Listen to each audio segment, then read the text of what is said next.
अक्सर लोगों को कहते सुनता हूँ कि हमारी बहू बेटी जैसी है। क्या आपने कभी किसी को कहते सुना है कि मम्मी बिल्कुल पापा जैसी है या पापा मम्मी जैसी है? नहीं। क्यों? क्योंकि पापा पापा हैं और मम्मी मम्मी है।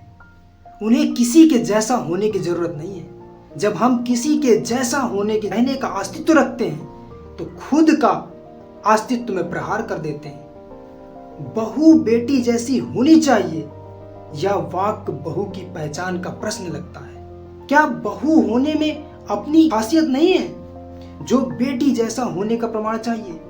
इंसान क्यों किसी के नाम पर, किसी के काम पर, किसी की मर्यादा पर किंचित परेशान होता है? बहू होना क्या इतना बुरा है? कोई यह भी क्यों कहता है कि हम बहू को बेटी जैसा प्यार देंगे? इसका मतलब बहू जैसा प्यार या तो होता ही नहीं या फिर देने लायक ही नहीं होता। बहू बहू होती है और बेटी बेटी होती है। हर इंसान अपने आप में सक्षम है, हर इंसान अपने आप की अहमियत होती है। इसकी तुलना करना बेबुनियाद है। बेटी घर में जन्म लेती है और बहू पराए घर से आती है, अपना बचपन कहीं पीछे छोड़ जाती है। वो बेटी जैसी कैसे हो सकती है और क्यों हो सकती है?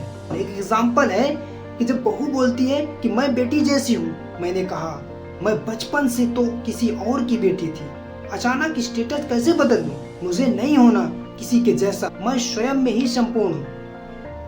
अगर हो सके तो मेरे बुरे वक्त के साथ खड़े रहना और मेरी स्वाभाविक कमजोरियों पर हंसना मत।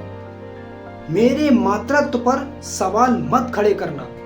मुझे बेटी जैसा प्यार मत देना, पर मुझे बहू का सम्मान देना, मुझे बहू का प्यार देना। मैं बहू हूँ और बहू ही रहूंगी। बेटी तो मैं किसी और की हूँ।